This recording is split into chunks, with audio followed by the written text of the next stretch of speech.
Cláudia, qual o balanço que você faz com relação às políticas públicas na área educacional, no que se refere ao Banco Mundial? Bom, o Banco Mundial é uma instituição que atua junto a governos para melhorar políticas públicas voltadas ao desenvolvimento. E no caso específico de educação, isso é feito ajudando governos com aconselhamento técnico, com empréstimos, em alguns casos com doações, para que de fato a educação melhore. Nesse mundo que estabeleceu metas globais de desenvolvimento, e uma delas para a educação, que o mundo em desenvolvimento vive uma crise na educação interessante, que é uma crise que também pode se transformar em oportunidade.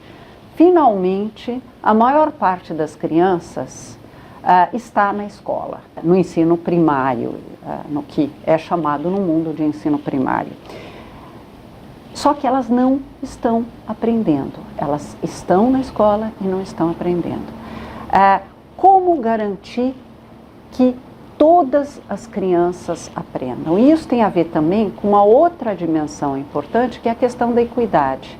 A educação, se não for bem trabalhada como política pública, ela aumenta a desigualdade, não diminui.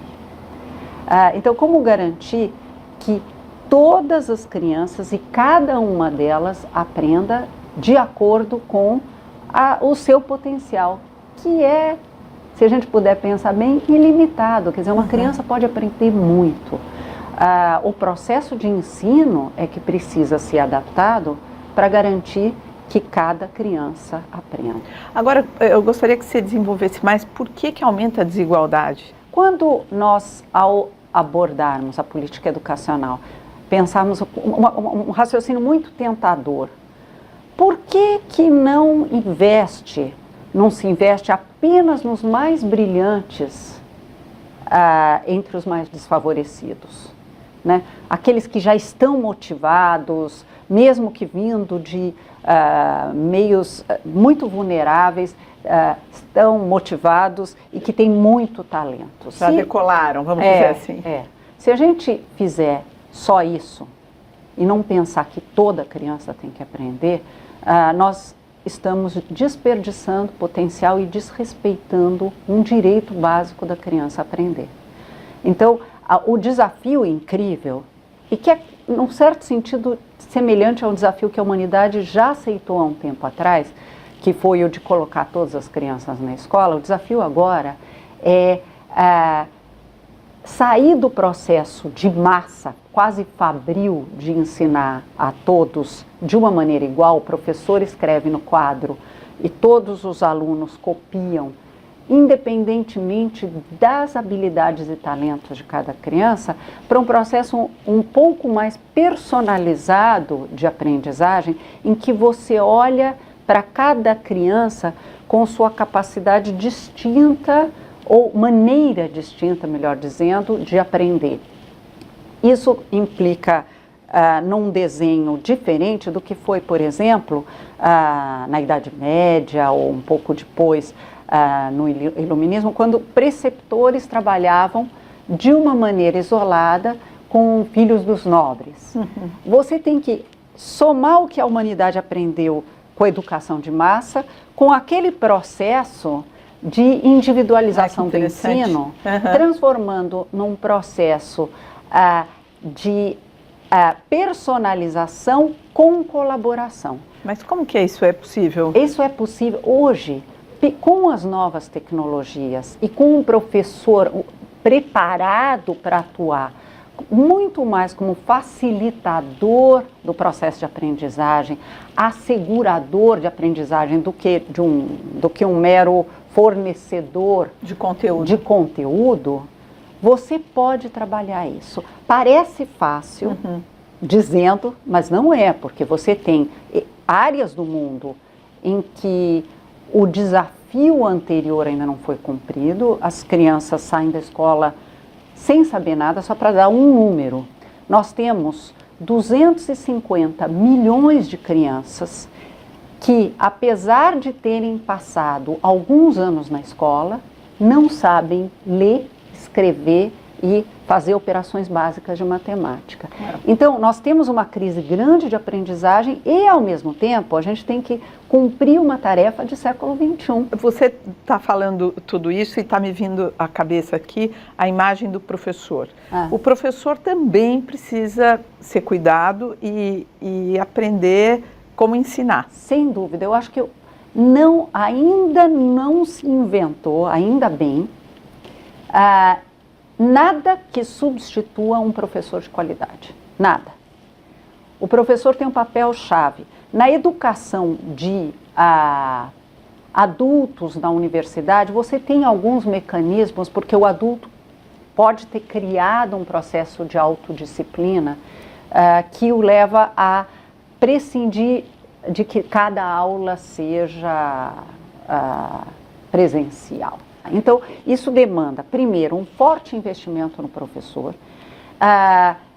um processo de formação inicial na universidade completamente distinto do que a gente faz predominantemente no Brasil. A universidade no Brasil, e aqui deixa eu ser bem precisa em relação ao Brasil, porque nem todos os países fazem isso, ela forma enfatizando fundamentos da educação, sociologia da educação, psicologia da educação, história da educação, e não prepara o professor para uma profissão. Na verdade, quando a gente migrou do ensino normal, né, o professor sendo formado no ensino normal, que era profissionalizante, para o ensino superior formar professores, nós perdemos algumas coisas com isso. Nós ganhamos em ampliação do repertório cultural do professor, mas perdemos esse caráter profissionalizante. Mas exatamente o que ficou para trás? Eu vou fazer uma comparação para me fazer mais clara. Quando você forma um médico, não se forma um médico dando história da medicina, sociologia da medicina e filosofia da medicina apenas, e nem predominantemente. Há uma relação com a prática, com a praxis desse médico muito grande. Fundamental. Fundamental. Quando ele finalmente vai lidar com um paciente sem supervisão, ele já tem acumulado uma experiência importante.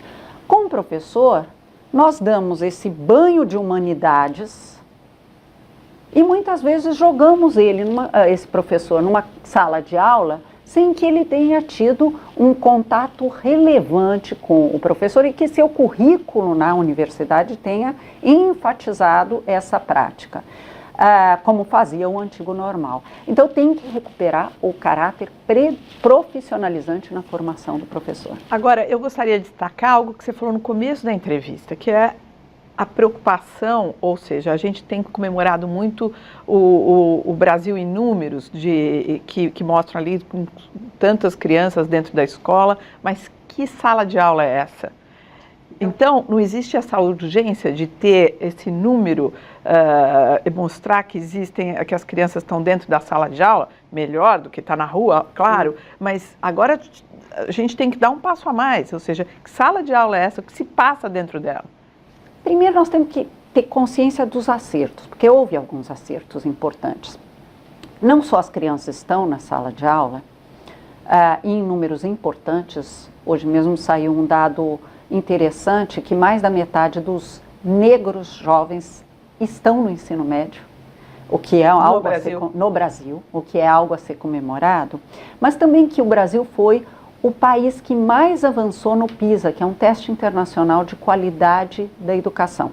O Brasil está muito mal posicionado no PISA ainda, 58º lugar em matemática entre 65 economias, o que não é aceitável, acredito eu, para a 7ª ou 8ª economia do mundo, mas foi o país que de 2003 para 2012 mais avançou. E países que estavam em posições inferiores à nossa não tiveram avanços e em alguns casos até decaíram. Então, isso tem que ser comemorado e isso é fruto de algumas políticas educacionais corretas.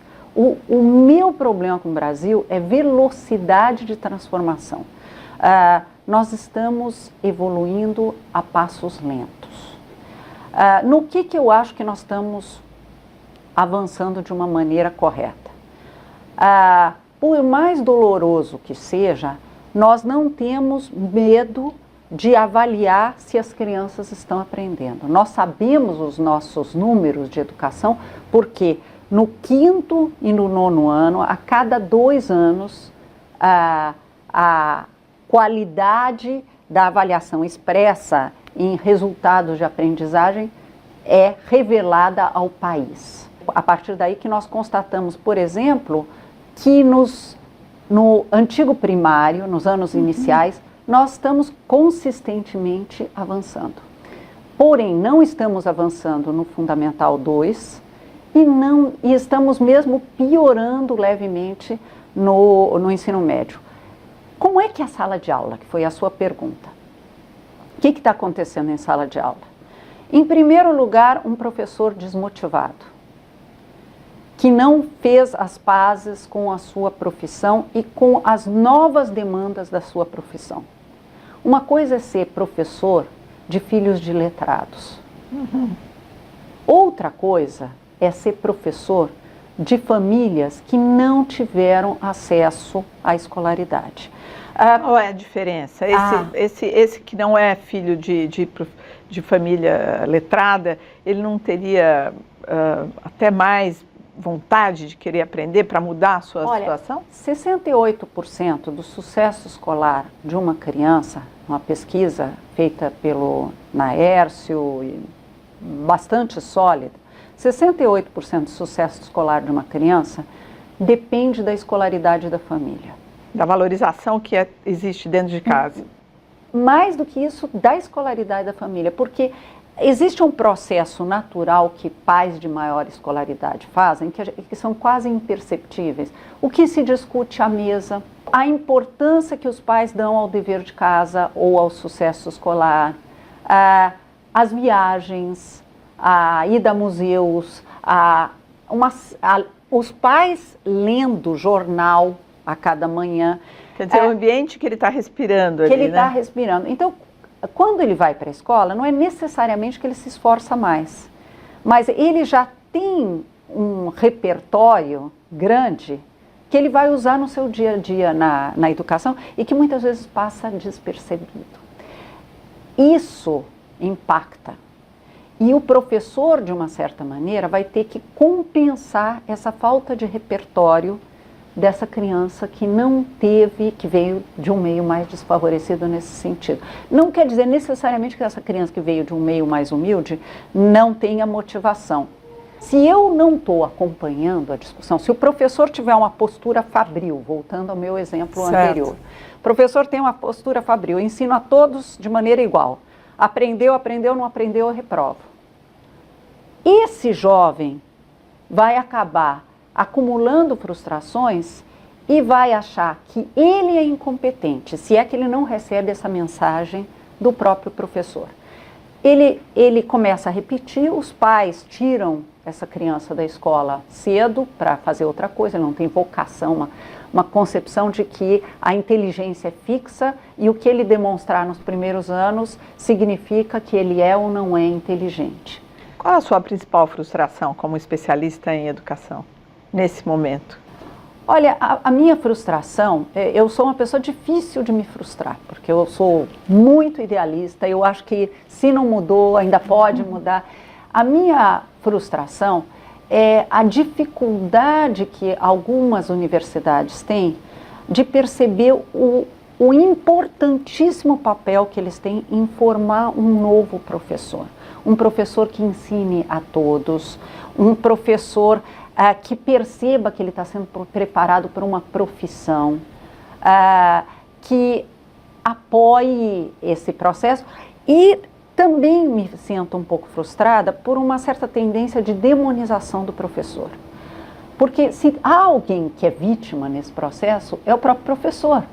Porque ele tem uma formação inicial inadequada muitas vezes.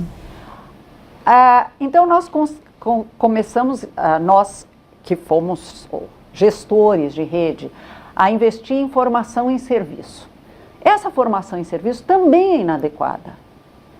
O Thomas Kean, que é um especialista de Harvard em educação, mostra que a maior parte do dinheiro usado em formação continuada de professores é desperdiçado, porque são feitos formações motivacionais, cursos os mais variados, sem focar em duas coisas importantes. Uma, que a colaboração entre professores numa mesma escola é muito mais importante do que eu vou fazer num curso lá fora, porque eu não estou treinando, entre aspas, um time. E em segundo lugar, as formações são irrelevantes para o que se passa em sala de aula. Poucas formações são sobre o que o professor vai fazer, como ele usa o tempo, como é que ele engaja a sua sala no processo de discussão do conteúdo que ele está abordando, por exemplo. Eu gostaria que você me falasse um pouco, se você compartilha das ideias de que os investimentos na primeira infância são os mais importantes e que causam mais impacto adiante. Sem dúvida, os investimentos na primeira infância são aqueles que dão mais retorno. O Prêmio Nobel James Heckman mostrou isso com pesquisas muito sólidas e todas as pesquisas posteriores ao Heckman enfatizam a mesma coisa. Quando uma criança está nos seus primeiros anos com o seu cérebro em processo de formação, uma série de intervenções, não só educacionais, mas educacionais no sentido do que pode ser feito numa escola ou numa creche, mas o que acontece dentro da família tem impactos duradouros, educacionais e em desenvolvimento saudável daquela criança e futuro adulto. Então, desde o carinho, né, e com o bebê acontece, como que essa família lida com frustrações do bebê e o estresse natural que qualquer bebê sofre e evitar que esse estresse se torne um estresse tóxico, essas coisas são muito importantes. Daí porque deve haver uma política pública de formar, de ensinar os pais menos instruídos sobre como lidar com esse bebê em casa, né? Eu tive a chance no Rio de Janeiro de criar uma escola de pais de famílias que vêm do Bolsa Família, portanto, que estão abaixo da linha da pobreza, de como estimular o cérebro do seu bebê. E eles gostavam de aprender? Muito. Nós tínhamos dentro, a gente fazia isso aos sábados, e usávamos os próprios prédios das creches para isso, com uma biblioteca circulante de livros de bebês, inclusive, ensinando esses pais a como, mesmo pais analfabetos, a como manipular o livro para que o bebê aproveitasse dessas imagens, adquirir novas palavras e, mais do que isso, ser um momento de afeto em família. Mas não é só com os pais. O investimento em creches e pré-escolas de qualidade, e eu repito, de qualidade, é fundamental para o sucesso escolar depois e também para a felicidade das crianças. Então, em contraponto ao que você está dizendo, eu gostaria que você avaliasse uma notícia que mostra que São Paulo, a principal cidade do país, como a gente sabe, tem uma fila de 840 dias, fila de espera, para você conseguir uma vaga em creche. São 150 mil crianças esperando um lugar. Como eu sou otimista, idealista, eu vou começar pelo lado positivo. Esse é um bom problema, Primeiro, porque tem solução. E segundo, porque isso reflete uma maior entrada da mulher no mercado de trabalho. Exatamente. As avós já estão no mercado, continuam no mercado de trabalho.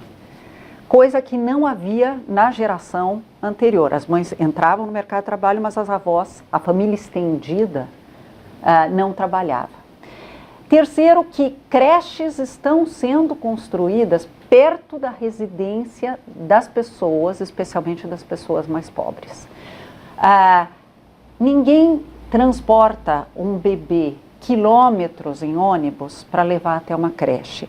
Então, o fato de que a fila de espera cresce significa que novas creches estão sendo construídas.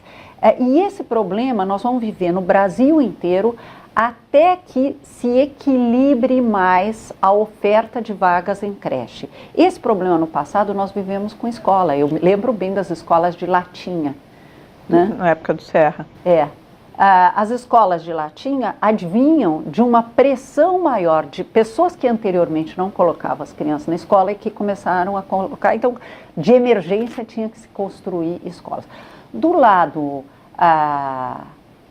de urgências de coisas a serem modificadas, nós precisamos fazer um planejamento urbano, e não só para as creches, para garantir que todas as pessoas que têm necessidade de creche tenham, e creches de qualidade. Em segundo lugar, para o ensino médio, porque toda essa leva de pessoas que de crianças que concluíram o ensino fundamental 2, estão indo para o ensino médio. E é inaceitável que crianças de 14 anos, no primeiro ano do ensino médio, vão estudar à noite. Porque há pesquisas que mostram que a proporção de alunos que vieram do curso noturno, que passam na FUVEST, é baixíssimo. O curso noturno é um engodo para adolescentes, não para adultos. Porque eles são, primeiro, muito jovens. Como eles estudam à noite, há uma pressão para que eles trabalhem antes de estarem prontos para trabalhar. Quando eles começam a trabalhar, ganhar seu dinheiro, eles passam a ter menos tempo e desejo de investir na sua escolaridade. Isso pode ser uma fonte de abandono escolar precoce. Eu gostaria de acrescentar o dado do PNAD, que é recente, que mostra que a piora na economia empurrou da criança da faixa de 5 a 13 anos, que são 47 mil crianças, para longe dos estudos, ou seja, elas vão para o mercado de trabalho, que é proibido, mas enfim, a gente sabe que existe. Bom, isso é um retrocesso que nos deixa muito tristes, porque o Brasil tinha avançado muito no combate ao trabalho infantil, embora fechasse os olhos para a mendicância, que é trabalho infantil, é exploração de trabalho infantil. Não pode se usar a desculpa de pobreza para aceitar crianças em situação de mendicância. O mundo desenvolvido tem também pessoas pobres e pessoas, em alguns casos, muito pobres, mas se um pai é pego com criança mendigando na rua, ele é preso, porque isso é exploração de trabalho infantil. E num país que tem um sistema de transferência de renda como o Bolsa Família, e que é um sistema que eu considero bom, lógico, sempre poderá ser aperfeiçoado, não se pode deixar crianças mendigando na rua ou explorando o trabalho infantil. É um retrocesso, nós temos que prestar atenção no que isso nos obriga a fazer com urgência em termos de políticas públicas mais adequadas, mas também tem a ver com o fato de que o turno escolar no Brasil é muito reduzido, 4 horas na escola, incluindo horário de merenda e de recreio. Isso significa que essas crianças estão tendo, em média, sendo otimistas, 2 horas e meia de aula. Isso tanto na escola pública quanto na privada? Tanto na pública, quanto na escola pública, quanto na escola privada.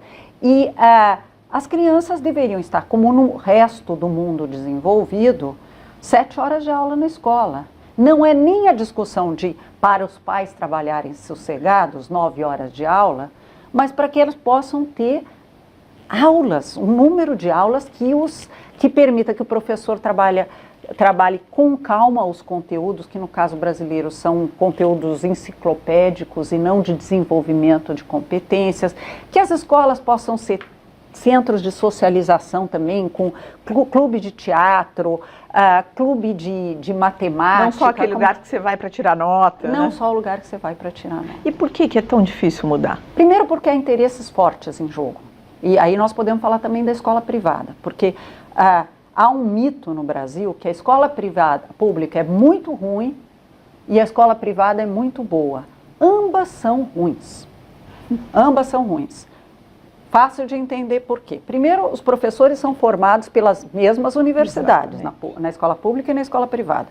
Segundo, por conta dessa história dos 2 turnos, que no caso da escola privada atende a interesses de formar mais gente. Quando eu estava no Rio de Janeiro, nós decidimos passar progressivamente todas as escolas para 7 horas de aula por dia, num turno único. Por que nós tomamos essa decisão?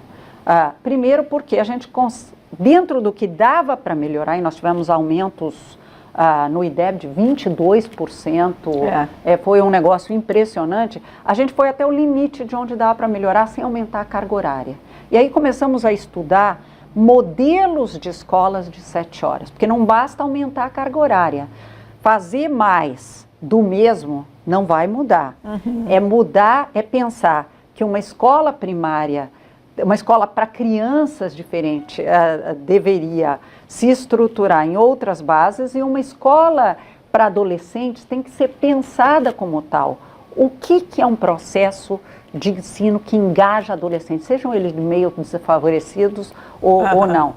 Um professor escrevendo no quadro negro e adolescentes enxergando o pescoço, a nuca do colega de frente, certamente não é a receita para que adolescentes que estão, mesmo nos meios mais desfavorecidos, integrados digitalmente, aprendam melhor. Quando se compara jovens de elite brasileiros, os 25% mais ricos, entre os brasileiros, entre a amostra de brasileiros no PISA de 2012, com os 25% mais pobres da média da OCDE, nós estamos abaixo. Então, ou seja, a escola pública tem desafios enormes e a escola privada no Brasil também. Não é por acaso, são os mesmos professores. São os mesmos professores. Isso se deve à formação inadequada de professores, isso se deve à carga horária reduzida, e isso se deve a uma escola que não consegue ter um processo pedagógico que leva ao desenvolvimento de competências. Deixa eu me fazer mais clara. O PISA mede se você tem capacidade de ler e interpretar textos. Ele não mede se você sabe regras gramaticais, a análise sintática, a diferença entre aposto e vocativo, que você não vai precisar dessa maneira na vida adulta, na tua vida profissional, a não ser que você vire um gramático. E mesmo se você quiser, você pode adquirir isso depois, não é? Na vida, nós não só temos poucas horas de aula, como as poucas horas de aula, nós focamos em coisas que não são as mais relevantes, os currículos. E isso é um bom momento para discutir isso, a base curricular nacional, eles são, em muito larga medida, irrelevantes para o mundo do século XXI. Então, o que você precisa? Saber ler e interpretar o que você está lendo. Não é só por causa do mercado de trabalho, não. É para formar um cidadão crítico. Como é que o cidadão vai ser crítico se ele lê um texto e não entende o que está lendo?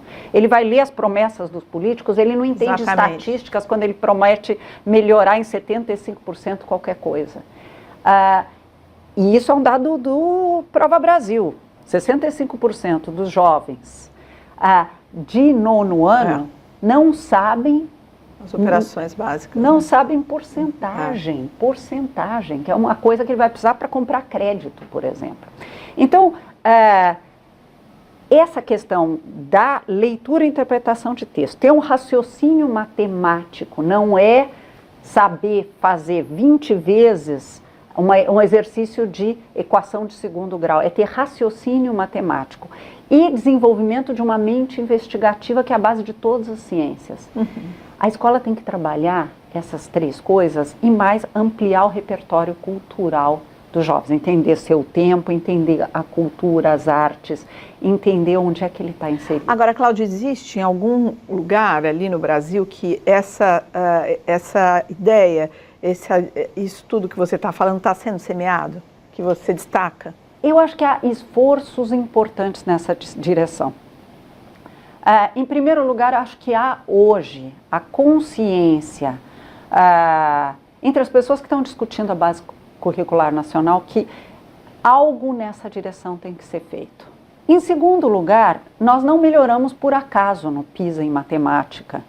Isso se deveu a uma percepção que, pelo menos em matemática, raciocínio matemático é mais importante do que ensinar um algoritmo e fazer a criança repetir 40 vezes o mesmo exercício.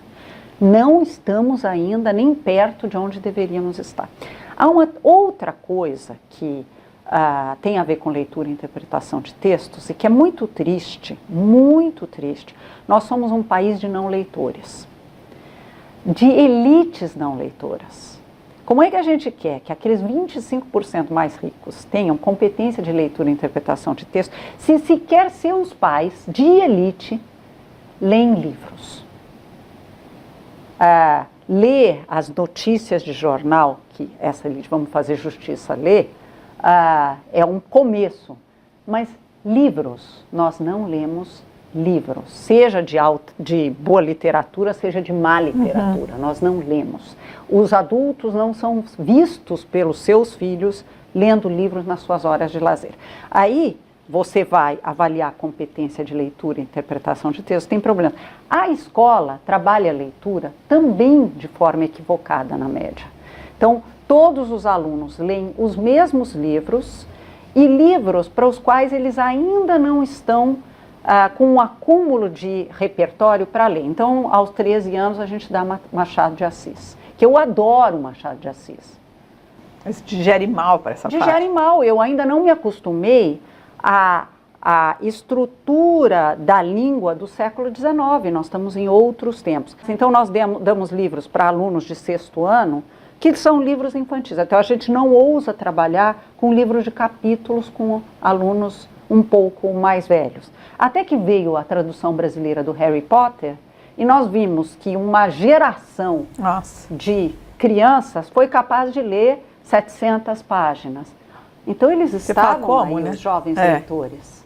E, em vez da gente construir em cima, a gente continuou produzindo livros infantilizados para adolescentes. De aproveitar essa oportunidade, não é?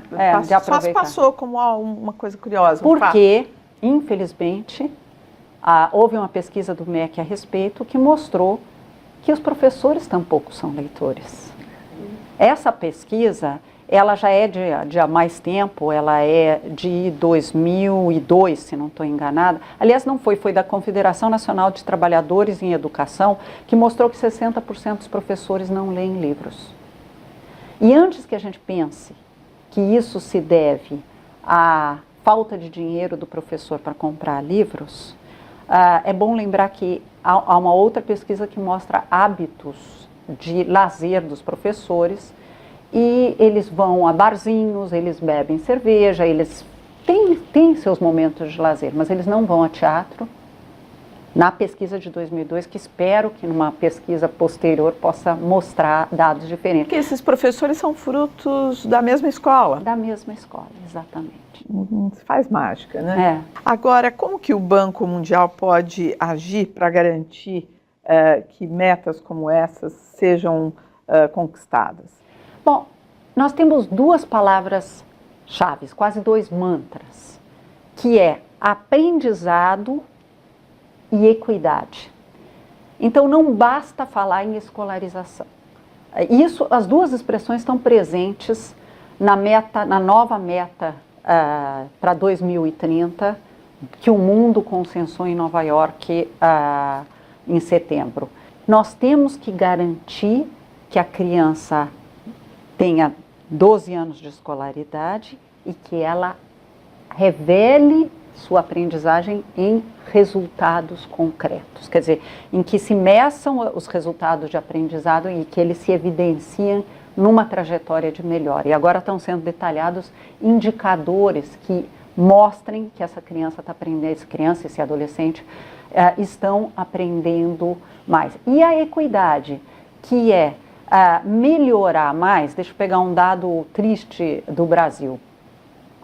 Quando eu olho para os últimos dados do PISA, esse que mostrou tanta melhora, embora ainda nos posicionando muito embaixo, tem um dado que é os adolescentes que têm performance baixa. A China, Xangai, tem 8% das crianças, dos jovens de 15 anos com aprendizagem baixa. O Brasil tem 65%. Então, não só a gente está numa posição baixa, mas nós estamos concentrados em baixa performance. Isso não pode acontecer. Como que a tecnologia atravessa o nosso caminho ou ajuda? Há muito potencial para a tecnologia nos ajudar. Há uma tendência que parece bonita, mas é equivocada, de achar que primeiro vamos ensinar as crianças a ler e escrever em cadernos e vamos fazer com que eles aprendam, já que eles não aprenderam. Soa lindo, mas está errado. Porque, em primeiro lugar, a tecnologia hoje nos permite acessar tudo o que se passa no mundo. E o Brasil se pretende um país que participa nesse mundo globalizado. Então, nós podemos ter conteúdos que são trabalhados nos mais diversos países, acessíveis, mesmo à escola pública brasileira e, aliás, em outras partes do mundo. Nós desenvolvemos no Rio de Janeiro uma plataforma de aulas digitais, aula a aula do nosso currículo, e de uma maneira muito bacana, que é feito pelos nossos professores, para os nossos professores, de todas as disciplinas.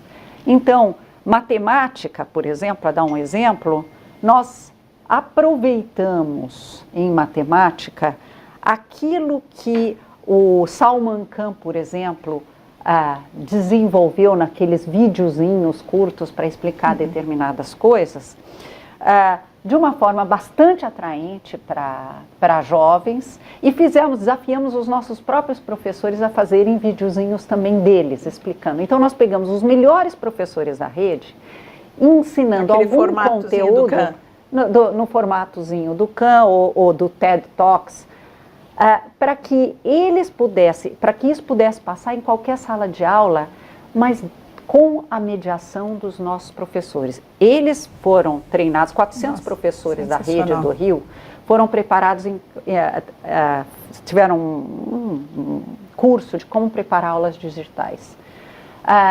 Prepararam aulas digitais para os seus colegas, toda a rede usa, e o nosso investimento foi mínimo, colocar um projetor e um computador em cada sala de aula. Por que nós resolvemos investir nisso? Primeiro, para o professor ter mais material de apoio. Não é de uso obrigatório para o professor, mas é para o professor ter mais material de apoio. E, em segundo lugar, para um pouco ter uma roteirização, se é que a gente pode dizer assim, do processo de ensino para aquele professor que assim o desejasse. Isso é parte das medidas que nós adotamos para ter esses 22% de melhoria no IDEB.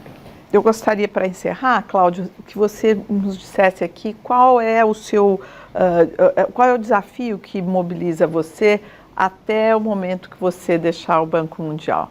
Olha, em primeiro lugar, está sendo uma experiência incrível, cuidar da educação de todo o mundo em desenvolvimento. Então, eu tenho equipes na África, eu tenho equipes no sul da Ásia, eu tenho equipes em países extremamente desafiadores, como o Afeganistão, eu tenho equipes na América Latina, eu tenho equipe na China, quer dizer, então, eu a cada dia acordo de manhã pensando no seguinte, eu quero garantir que cada criança e cada adolescente aprenda, e que isso possa acontecer no mundo inteiro, respeitadas as realidades locais, mas se beneficiando da experiência do mundo inteiro. criança é criança em qualquer parte do mundo. Eles vivem em famílias distintas, em condições distintas, mas eles são iguais. E toda criança pode aprender.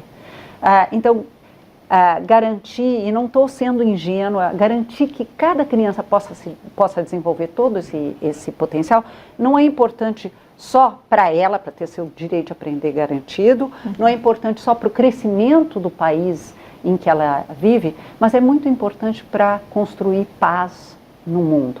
Nós estamos trabalhando com as crianças refugiadas, estamos trabalhando com as crianças sírias, estamos trabalhando com as crianças ciganas, estamos trabalhando com as crianças que em diferentes partes do mundo estão vivendo problemas na Palestina, nos lugares os mais diferentes.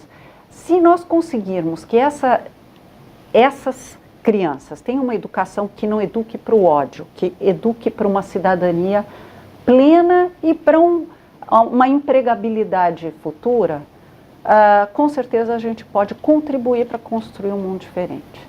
Muito obrigada pela entrevista. Olha, foi maravilhoso.